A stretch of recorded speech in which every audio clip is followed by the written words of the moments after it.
नमस्कार। आज भी से आश्रम परिवेशटा एते स्वर्गीय एते नैसर्गिक होईची जे मु भाविली जेतेटा संभव आज किछिटा वीडियो आपण मानक पई एठी शूटिंग करि दउछ। आज मत से कालू को नहीं कथा कारण आश्रम भितर तो अच्छी मु आ भितर साधु सन्त भूत प्रेत पुनर्जन्म ए विषय किसी कहूनी मु केवल से कहूची कालूर कथा। कालूर कथा कौन आगुरु कही केमिति अभड़ा खाए को इच्छा होची स्त्री अभड़ा आसी पहुँचुची ठीक सेमती कहूची मो पिठी बिंधा होची राति आसी से मो पिठी की घसी दउची ठीक सेमती एई जो कथाटा कहूची आकु आपण जेते आश्चर्य कथा कहि परिबे अलौकिक कथा कहि परिबे ता भीतर गोटे घटना मैं आगु अतीत कही किंतु रिपीट करुच्ची दरकार पड़ुची बोली कौन एबे सब नुआ नुआ मनस्तत्वविद बाहर साइकोलोजिस्ट बाहर जो माने मन कथा को पढ़ी पारुंट माने आपण को मुह को देखीदेले से पढ़ी सब कथा कही दे परिबे। बॉम्बे रे सेमिति सब ऑफिस खोली गलानी आपण टंका दाखल करिवे से आपण को मन कथा कहि परिबे आपण काउंसलिंग करिवे सब कथा कहि परिबे किंतु मनीषर मन कथा को जे जेते पाठ पढ़ी कि विद्वान हेले मध्य मनीष मन भितर जहाँ भावुची कौन सबू 100% कहीं कहि परिबे ना केवल जणु को छाड़ीदेले एवं से जनक हैला मोर प्रिय कालू से सबू जानी पारे सबू आज जो जोड़े घटना कहबी आपण माने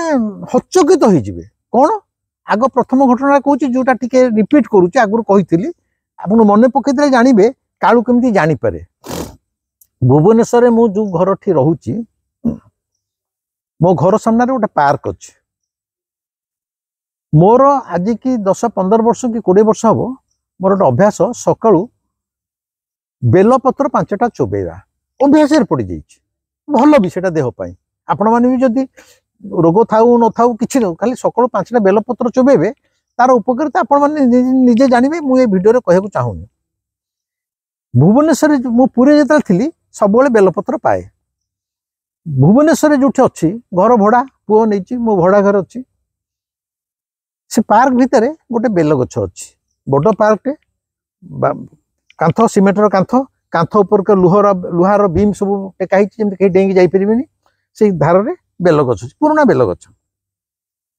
मु बेल खाया कौन करे ना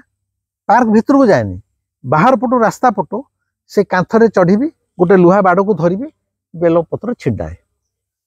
सेमिति 6-7 मास चलीगला बेल मिले मु खाए गोटे दिन देखिली मो हाथ पाया जाए बेलपत्र आउ नाही कि डाल नाही सबरा ऊपर को पुराना गछ ऊपर को किंतु पार्क भितर गले भी मु बेल तोली पारिबिनी मत गछरे चढ़िया पड़ो जोटा ए बयस संभव नुहे तापरे आलाउ नुह गछरे चढ़िया पार्क भितर तेणु मु पार्क बाहर कांथ उपरे चढ़ी लुहा छड़ को धरी तोले जो दिन आउ मिलानी मु रागी की कालू को मु कहली तू कालू शला गोटे परमा तू बेल दौलु मो रागिला बेले एमती शला फल गाड़ी दिए मुझे दौलु मुझे खाऊली आज आ बेल तर हाथ को पाऊनी आ मु डेईरे पड़जी कांथर पड़ी गोड़ हाथ भांग बुढ़ा हेले मरबी फेरे हाँ नजर ना मिलूला खाऊली ना आ भितर प्राय 1.5 मास चली कि 2 मास चली माने बेल खाई मो छाड़ी देछि दिने मोर सेपट को नजर न थाए कारण मु बेल काणुनी दिने सकाल को मो गेट खोलिकी कुकुर को बिस्कुट दो चाहे हठात से बेल गछ पर नजर पड़गला आपण काबा हेबे बेल गछ ऊपर को डाल सब ऊपर था पुराना गछ ये जो सीमेंटर कांथ तापर को लुहा छड़ सब बाहरी कांथरे जमी दि जाए चोर फोर पशिबेनी बोली से 2 मास भितर मोर नजर ना केबे दृष्टि पड़नी जेहेतु मुझे बेल खा छाड़ी नुआ डाल सबू एते तलू माने गछर एते तलू आ शाखा बाहर कथा नुह पुराना गछ से शाखा भी जी बाहरी खाली से जो लुहा छड़ नुह सबू से छड़ भीतर दे केमी सब बाहरी बाहर को सब माने बाहर को बाहरी माने 20-25 डाल छन छन बेलपत्र कौलिया बेलपत्र भर्ती पूरा भर्ती ହେଇଛି। ମୁଁ କାବା ହେଇଗଲି। ଏକରେ ଗଛ ଉପରକୁ ବଢି ଯାଇଛି, ଏତେ ତ ନୂଆ ଗଛ ନୁହେଁ ଯେ ନୂଆ ତଳୁ ଆଉ ଡାଳ ବାହାରିବ, ଡାଳ ବାହାରିଲେ ବି ସେ ଭିତରେ ରହିଥାନ୍ତା ସେ ଅଲଗା କଥା। ସତିକି ମୋ ପାଇଁ ସେ ଜାଲି ଭିତର ଦେଇକି ସବୁଗୁରା ବାହାରକୁ ବାହାରିଛନ୍ତି। ମୁଁ ଆଗର ଗୋଟେ ଭିଡିଓରେ କହିଥିଲି ଏମିତି ବାହାରିଛି ଯେ ମୁଁ ଯଦି ସେଠି ବସିବି ଏମିତି ଯେମିତି ଏଠି ବସିଛି, ବସିଲେ ଏଠି ଏ ପତ୍ରକୁ ଯେମିତି କାମୁଡ଼ିକି ଖାଉଛି, ସେ ବେଲପତ୍ରକୁ ମୁଁ ତୋଳିବା ଦରକାର ନାହିଁ, ମୁଁ ପାଟିରେ ଚୋବିକି ଖାଇପାରିବି। ମୁଁ କାବା ଯେତେବେଳେ ହେଲି ସେତିକି ବେଳକୁ କାଳୁ ମତେ ସୂକ୍ଷ୍ମରେ କାନରେ କହିଲା, ତୁ ମତେ ଗାଳି ଦେଇଥିଲୁ ପରା, ତୁ ମତେ ଗାଳି ଦେଇଥିଲୁ ଯେ ଶଳା ଗୋଟେ ପରମାଟେ ତୁ ମତେ ବେଲ ଖାଇବାରୁ ବଞ୍ଚିତ କଲୁ। କେତେ ଖାଇବୁ ଖା, ତୋଳିବା ଦରକାର ନାହିଁ, ଶୋଇକି ଖା, ବସିକି ଚୋବିକି ଖା। এইটা হচ্ছে প্রকৃতির আশ্চর্য। ଆପଣ କହିବେ ସେ ଗଛର ମନକୁ ମନ ଡାଳ ବାହାରିଲା, ନାଇଁ ଡାଳ ଏମିତି କୋଉଠି ବାହାରେ।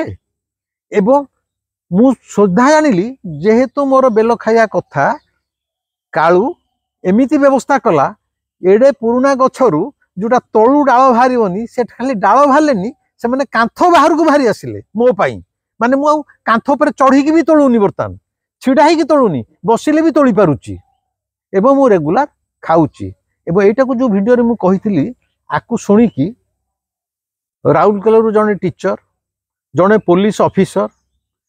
ପ୍ରାୟ 5-7 ଜଣ, ଜଣେ ITI professor, doctor Mihir Mohanty, police DG ପ୍ରାଣବିନ୍ଦୁ ଆଚାର୍ଯ୍ୟ, ରାଉରକେଲା ଟିଚର ଦୀପକ ମହାରାଣା, ଏମିତି ଅନେକ ଆସିଛନ୍ତି ଖାଲି ଦେଖିବା ପାଇଁ ଯେ ବାବା ଗୁରୁଜୀ ସେ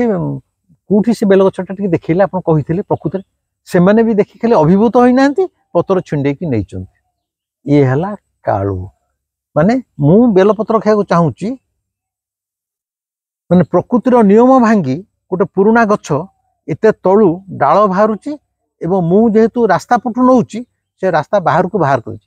ଏବେ ବି କହୁଛି ଯୋଉମାନେ ଭୁବନେଶ୍ୱର ଆସିବେ, ସେ ଗଛ ଘଞ୍ଚ ହେଇକି ପତ୍ର ବାହାରକୁ ବାହାରିକି ଅଛି। ସେ ଗୋଟିଏ ମାତ୍ର ଗଛ ଯାହାର ପତ୍ର ବାହାରକୁ ବାହାରିକି ଅଛି, ପାର୍କର କୌଣସି ଗଛର ଡାଳ ବାହାରକୁ ବାହାରିନି, ଦେଖିପାରିବେ। ଏକ ଦ୍ୱିତୀୟ ଘଟଣାଟା ଆଠାରୁ ଆହୁରି ଆଶ୍ଚର୍ଯ୍ୟ କଣ ନା, 21 ମସିହାରେ ମୁଁ କହିଛି ଆଗରୁ ମୋର ସାଇଟିକା ହେଇଥିଲା। ସାଇଟିକା ମାନେ ଜାଣିଛନ୍ତି ବହୁତ କଷ୍ଟ ପେନ୍। ମୋର ବାଁ ପଟ ଅଣ୍ଟାଠୁ ବାଁ ପଟ ଗୋଡ ଯାଏ ଏମିତି ବିନ୍ଧା ଛିଟିକା ହବ, ମୁଁ ଦାନ୍ତ ଘଷି ପାଇଲିନି କିମ୍ବା କୌଣସି କାମ କରିପାରିଲିନି, ଗାଧେଇ ପାଇଲିନି। ମାନେ ମୁଁ 6 ମାସ କାଳ ବେଡ୍ ରିଡନ୍ ହେଇଗଲି। ଖାଲି ବେଡ୍ ରିଡନ୍ ହେଲିନି, ମୋର ଏଇ ଯୋଉ ସବୁ କଣ କହୁଛନ୍ତି ଯୋଉ ଆସିକି ସବୁ ଘରେ ଇଏ କରନ୍ତି ଡାକ୍ତର ମାନେ, ସେ ଟର୍ମଟା ମନେ ପଡୁନି ସାଙ୍ଗେ ସାଙ୍ଗେ। ଯାହା ହଉ ପ୍ରତିଦିନ 500-600 ଟଙ୍କା ଆସି ଫିଜିଓଥେରାପି ନେଲି। 3 ମାସ ଫିଜିଓଥେରାପି ନେଲି। ଦିନକୁ 500 ଟଙ୍କା ହେଲେ ମାସକୁ 15,000, 3 ମାସରେ 45,000 ଟଙ୍କା ମଧ୍ୟ ମୁଁ ଦେଇଛି। ତଥାପି ତ ତାର କିଛି ଭଲ ହେଇନଥିଲା।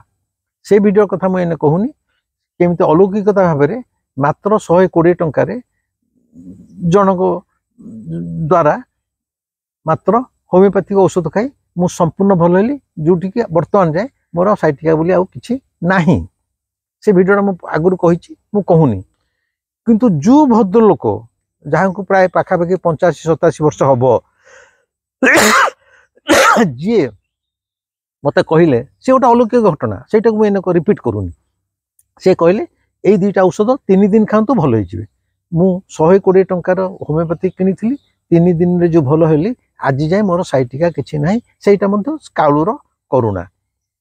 ସେ କଥାଟା ମୁଁ ଏଇନେ ରିପିଟ୍ କରୁନି, କିନ୍ତୁ କଣ କହୁଛି, ଏବେ 7-8 ଦିନ ତଳେ ମାତ୍ର ମୋର ପୁଣି ସାଇଟିକା ଭଳିଆ ମୋର ଜଙ୍ଘ ବିନ୍ଧା ଛିଟିକା ଆରମ୍ଭ ହେଲା। 6-7 ଦିନ ଏଭଳି ବିନ୍ଧା ଛିଟିକା ହେଲା ଯେ ମୁଁ ଆଉ ଲେଖାଲେଖି କରିପାରିନି। ମୁଁ ସବୁଦିନ ଲେଖାଲେଖି କରେ, ଲେଖାଲେଖି କରିପାରିଲିନି, ରାତିରେ ଭଲରେ ଶୋଇପାରିଲିନି, ସବୁବେଳେ ବିନ୍ଧା ଛିଟିକା ହେଲା। ଯୋଉ ବଙ୍ଗାଳୀ ଭଦ୍ରଲୋକ ମୋର ବନ୍ଧୁ, ଯୋଉ ବାବୁ ମତେ ଔଷଧ ଲେଖି ଦେଇଥିଲେ, 87-88 ବର୍ଷର ବୃଦ୍ଧ, ମୋର ଯୋଉ ବନ୍ଧୁ ନେଇ ତାଙ୍କ ପାଖରେ କନସଲ୍ଟ କରେଇଥିଲେ, ସେ ବନ୍ଧୁ ମୋର 2 ମାସ ତଳେ ହାର୍ଟ ଷ୍ଟ୍ରୋକରେ ମରିଗଲେ। ଏବଂ ସେ ଯୋଉ ଭଦ୍ରଲୋକ ମତେ ଔଷଧ ଲେଖିଥିଲେ, ସେ କୋଉଠି ଥାନ୍ତି, ତାଙ୍କ ନମ୍ବର କଣ, ମୁଁ କିଛି ଜାଣିନି। ମନ ଭିତରେ ଭାବିଲି, ଏ ତ ପୁଣି ଥରେ କଣ ସାଇଟିକା ଭଳିଆ ବିନ୍ଧା ଛିଟିକା ଆରମ୍ଭ ହେଲାଣି, ମୁଁ ରାତିରେ ଶୋଇପାରୁନି। ताले सेही लोक सिना थिले कोन औषध देथे भर होइथांता ताले कोन मोर तो मोर सांग तो मरी गला 2 मास तले से बदल को तो मु जानिनी ताले कोन मु पुणी एमती सफर करिवे मन मन भाबुची जो दिन एटा मन मन भाबुची विश्वास कर मन मन भाबुची जो 87-88 वर्षर वृद्ध 21 मसीह मते होमियोपैथिक औषध मो बंधु द्वारा देइथिले जीवन रे से केबे मते फोन करनांती सेही दिन से तांको आडू मते गोटे फोन करचंती विभूत बाबू आपण केमिति अछंती मो नंबर केमिति पाइले सी भी कहीं 87-88 वृद्ध जीवन रे केबे फोन करनांती कि तांको सहित मोर डायरेक्ट कांटेक्ट नहीं मो बंधु थ्रू रे मोर कांटेक्ट करथिली सेही दिन सी तांको आडू कहचंती विभूत बाबू आपण केमिति अछंती देह फा भलो अछि कालू कहला तू पूरा से लोकटा खोजतलु से लोकटा हेतले तते भलो कर दबो देखु से लोक फेर मते फोन करचंती मु कहले सारे एमते एमते के हेछि ना या तो फेर ओटा हम मते औषध कहले जोड़े दिन खाइ दियो मु जोड़े दिन खाइछि आउ आदो किछि ही नाही कहया कथा से 87-88 वर्ष वृद्ध तांकर तो मो पाखरे किछि काम नै ए 3-4 वर्ष तो से मते दिने फोन करनांती सेही दिन काई फोन करले एई सकासे जे मन भितरे मु तांको खोजुथिली मु जेतले खोजुची कालू तांको मन भितरे भर्ती करची अरे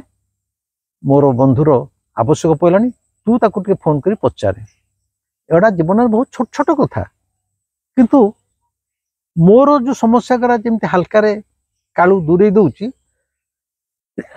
एटा होची सबटु बड़ आश्चर्य कथा किंतु एक कथा सुनी कि जो माने यूट्यूब देखुचंती समस्त कहउचंती बाबा आम पे टिके आपण कालू कहिबे ता पे कहिबे आगुआ कह दउची मु आपणक भितरे कालू भितरे गोटे दलाल नुहे मो पई से करूची बोली जे आपणक पई करिवो तार ग्यारंटी मु देई परिबिनी ता छडा आपण निजे जदि देह असुस्थ होची डाक्टर को निजे सीधा सळक कहिबे माने कालू सहित आपण निजे सीधा सळक कहिबे से आपण कथा सुनिबो कि न सुनिबो से कथा मु कहि परिबिनी किंतु मते एई अनुरोध केबे जीवन रे करिवे नाही आउ विशेष किछ कहूनी ए वीडियो टी केमिति लागला मते जणेबे कमेंट करिवे शेयर करिवे सब्सक्राइब नथले सब्सक्राइब करिवे रहिली नमस्कार।